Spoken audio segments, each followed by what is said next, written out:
What is up, everybody? My name is Alex, and welcome to my new series where we break down the different schools of magic in D&D and talk about its history. If that sounds like something you'd be interested in hearing more about, make sure you smash that plus button, pour yourself a drink, and let's get into it. Alright, so if you're still here, it's because you are interested in the history of magic in D&D. You want to know how it is we got from only being able to use magic by the will of the gods to being able to use magic simply by willing it enough, or being born into it, or however you get your magic. How did we get here? And the first thing you need to understand about the world of D&D is that when it began, it was empty.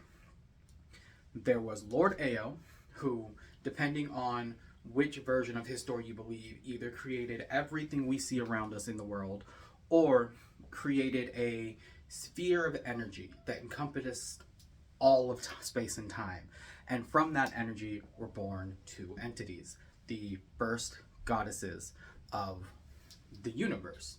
This was Selûne and Shar. Now, Selûne and Shar, in one version of the myth, and this is the version I think is probably the most accurate as far as the lore goes, they went about filling this universe with all of the heavenly bodies we would eventually come to discover, including that area of space in which Spelljammers take place.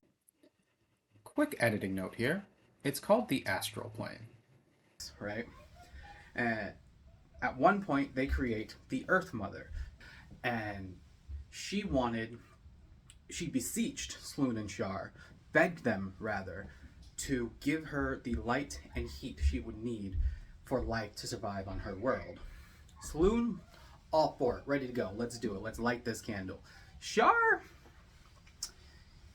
yeah, not so much. Not so much with Shar. This caused a huge war. The first war, where the two goddesses, well, three sisters really, went about just trying to destroy each other. Shar sought to snuff out light wherever it was, and Selûne and the Earth Mother attempted to, well, make that not happen. Ultimately, Selûne had to gather all of her energy and blast Shar with it. This energy would ricochet back and forth between the two goddesses until eventually Mistral was born from this energy. She brought with her not only an uneasy peace between the sisters, allowing the Earth Goddess or the Earth Mother to build her world and allow us as mortals to thrive, but it also brought with it the weave. And the weave is that which gives us the ability to control magic the way we do. Now, obviously, there's more to the story than that, and if you're interested, make sure you, again, smash that plus button, give me a follow, and put in the comments what you're most interested to learn about. Do you want to know more about Lord Ao and his weird history and how he bears a striking similarity to this piece of shit? Do you want to know more about Mistral, the war she eventually fought against a mortal who was the downfall of magic and the birth of the second Mistral? Or do you just want me to jump straight in to the different schools of magic and how they could be used for both good and evil?